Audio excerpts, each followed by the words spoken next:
À l'aube des élections municipales de 2014, Pascal R présente sa liste du Rassemblement Bleu Marine pour la ville de Châlons-en-Champagne. J'ai le plaisir d'avoir à mes côtés le futur adjoint à l'hygiène et à la sécurité, Monsieur Dominique Louis. Bonjour. Bonjour. Pourriez-vous vous présenter? Donc, comme dit précédemment, je m'appelle Louis Dominique. Vous avez quel âge, Monsieur Louis? J'ai 52 ans. Vous avez des enfants? J'ai 5 enfants. D'accord. Et vous êtes dans quel domaine professionnel? Je travaille au service du handicap. Très bien. Vous êtes chalonnais depuis longtemps? Je suis chalonnais de souche. Pourquoi avoir choisi la sécurité? La sécurité, parce que j'ai vu ma ville et mon quartier plus précisément décliner d'année en année. Donc j'estime qu'il serait bien de faire quelque chose pour qu'il y ait un bien vivre qui réapparaisse. Oui, parce que donc vous avez senti, subi le changement. J'ai vu et ressenti le changement, pas interne à mon quartier précisément, c'est dans différents quartiers aussi. J'ai vu le changement, j'ai ressenti le changement par rapport aux informations qu'on veut bien me prêter. Donc oui, effectivement, il y a Donc de la sécurité. un réel besoin aussi de vous investir pour votre ville de Châlons. Donc je souhaite m'investir pour la ville de Châlons, pour les Chalonnaises et les Chalonnais.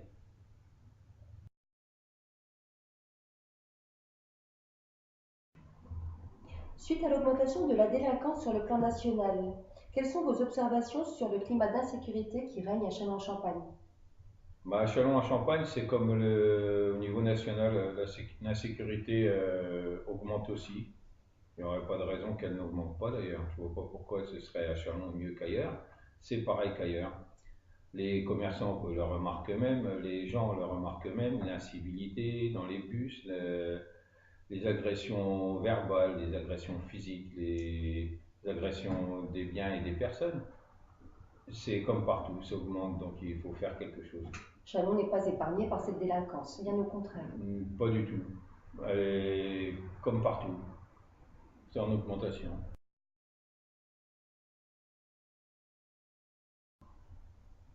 Pensez-vous qu'il soit nécessaire d'augmenter les effectifs de la police municipale? Si tel est le cas, envisagez-vous des formations spécifiques? Donc à Châlons-en-Champagne, je pense qu'il faudra augmenter les effectifs de la police municipale. Si on peut les doubler, tant mieux. Parce que pour lutter efficacement contre la délinquance, il faut du monde. Donc si on n'est pas assez nombreux, on ne sera pas assez efficace. Actuellement, on manque de personnes compétentes sur le terrain. On manque de personnes.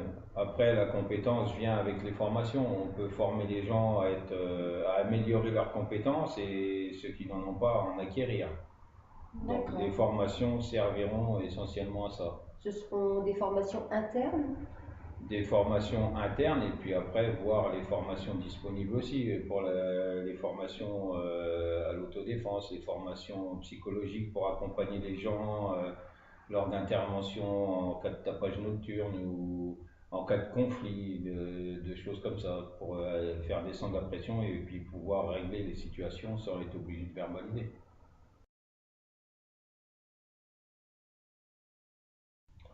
L'augmentation des effectifs de police va-t-elle demander des efforts de réorganisation?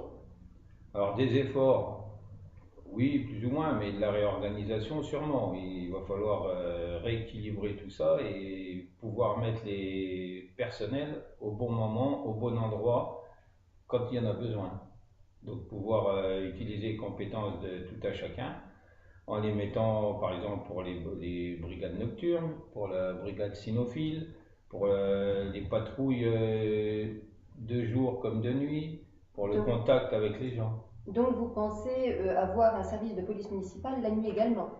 Il y aura des brigades de nuit, il y aura une équipe qui tournera la nuit, puisque dans tous les cas, la délinquance, elle est aussi bien le jour et la nuit, voire plus la nuit que le jour. Donc on peut dire qu'on aura une présence de police municipale 24 heures sur 24 à Châlons-en-Champagne? c'est le but recherché, c'est d'être présent sur le terrain, occuper le terrain, ne pas laisser la place à la délinquance, laisser la place à la police municipale ou à la police nationale, être en complément avec la police nationale. Comme ça, on travaillera d'un commun accord et ça pourra aller que mieux pour les Chalonnais. Ils se sentiront plus en sécurité. Ce serait bien de pouvoir revoir les gens, sortir le soir, aller se promener, sortir les chiens sans risquer de regarder derrière eux, en cavalant vite fait, on sort le chien, on fait faire sa pipisse et puis on rentre tout de suite. De profiter de la vie.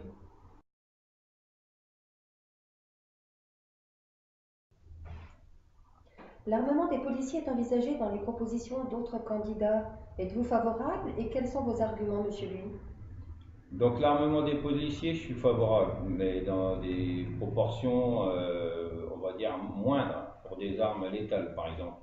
Donc l'arme létale, c'est une arme mortelle. Donc c'est plus pour de la dissuasion que pour l'utilisation. Si on est amené à utiliser une arme, il faut que ce soit fait dans des conditions qui soient en adéquation avec la loi. Donc l'arme létale sera plus là pour impressionner, pour dissuader. Par contre, il y a des autres types d'armes non létales, c'est-à-dire bon, le bâton, le tonfa, le choker électrique, plus communément appelé taser, ou le gum coin aussi, qui peut aussi neutraliser un agresseur sans pour autant le blesser mortellement ou l'amputer ou quoi que ce soit. Donc c'est une arme de dissuasion, l'arme létale. Les autres armes sont des armes pour stopper la violence, par exemple. Donc ça permet de pouvoir faire descendre la pression dans une situation précise.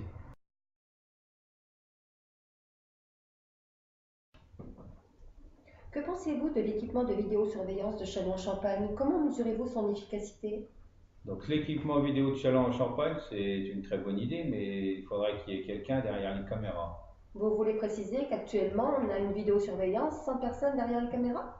Et c'est sur enregistrement, mais il n'y a personne derrière la caméra. Donc s'il y a une intervention à effectuer dans l'immédiat, on ne peut pas intervenir. D'accord. Donc il est clair que s'il y avait quelqu'un derrière, on pourrait intervenir, envoyer une équipe, envoyer la patrouille et puis faire ce qu'il y a à faire. Parce qu'actuellement, ce n'est pas le cas. Et je pense que les délinquants doivent savoir que nous sommes équipés sans avoir qui que ce soit derrière ces vidéos. Ils savent, je pense, et depuis longtemps. Depuis longtemps.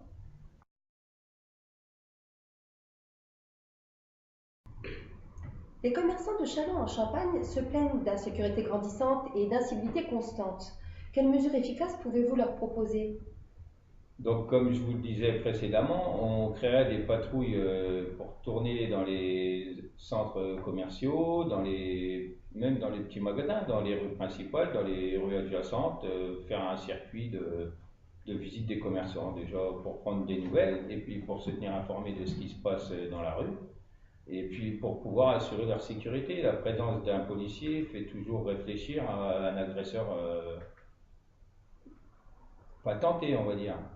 C'est vrai qu'on a eu l'occasion de rencontrer quelques commerçants qui justement fermaient leur boutique plus tôt pour éviter, surtout en plein hiver comme on l'est actuellement, pour éviter justement d'affronter ce problème. Donc ce qu'on proposera, c'est pour certaines personnes, mettre un numéro de téléphone et s'ils se sentent un peu seuls, on va dire, pour quitter le soir, par exemple avec une caisse ou quoi, pouvoir accompagner discrètement ces gens jusqu'à chez eux, pourquoi pas.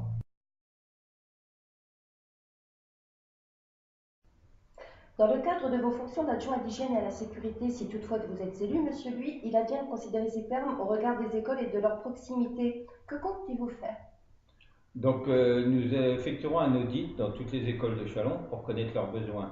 Donc les besoins déjà au niveau sécurité pour la sortie d'école des enfants, pour avoir du personnel encadrant pour les passages pour piétons. Il y a des écoles qui sont pourvues, il y a des écoles qui ne sont pas pourvues au passage pour piétons. Donc il y a des écoles où c'est que les enfants traversent tout seuls, librement, et d'autres, ils sont protégés. Donc ce serait bien que tous les enfants soient sur le même pied d'égalité, qu'ils soient tous protégés au passage pour piétons. Mais comment expliquez-vous ce manque de personnes à certaines écoles? Après, je ne sais pas comment est redistribué les fonctions des gens qui vont assister les enfants au passage pour piétons. Il se peut qu'il y ait un manque de personnel, donc il faudrait voir intervenir et puis à faire les choses correctement. Les tâches, c'est dans un laps de temps très court, donc ça comprend, on va dire, une demi-heure, trois quarts d'heure, une heure pour que les enfants quittent l'école. Donc il serait bien de redistribuer les tâches et de pouvoir attribuer des gens à certains lieux pour pouvoir sécuriser les passages pour piétons. On nous a parlé également d'un problème de stationnement devant les écoles. Il y a des problèmes de stationnement, des gens qui roulent un peu trop vite sur les parkings, des gens qui se garent devant pas devant les écoles, mais à proximité ou qui passeraient même devant les écoles. Donc, il serait bien de sécuriser les mailles devant les écoles, de les réhabiliter pour certains, refaire pour d'autres, parce que il y en a qui sont sales. Plus précisément à l'école Paul Lapie du Verbeau, le mail est dégoûtant. Il y a de la glace qui se forme quand il gèle, des flaques d'eau quand il pleut. Donc, comme dans les écoles elles-mêmes, il y a des écoulements d'eau pluviale qui stagnent. Donc, ça fait patinoire ou piscine, ça dépend des aléas du temps. Donc, il serait bien que les enfants soient en sécurité aussi à l'intérieur de l'école dans les cours de récréation. C'est très important quand même, puisque ce sont quand même nos chers bambins qui sont dans ces écoles. Et si, d'après vos propos, vous dites qu'il y a un manque d'hygiène total. Bah, l'hygiène, c'est plus sécurité dans les glissades, de tomber dans l'eau. Donc quand il fait froid, c'est pas trop amusant. Donc glisser, se casser une jambe, c'est pas arrivé, mais j'en connais qui se sont fait des glissades et qui se sont abîmés. Donc ce serait bien de sécuriser tout ça. Et jamais aujourd'hui les parents se sont manifestés ou... Ah si, les gens se manifestent. Il y a des directeurs qui essayent de faire les choses, mais ça avance pas. Donc ce serait bien de s'engager à le faire effectivement et définitivement. Et là, c'est au niveau de la municipalité, ce n'est pas au niveau de l'académie. Non, non, puisque c'est des maternelles et des primaires. Donc ça nous engage, nous.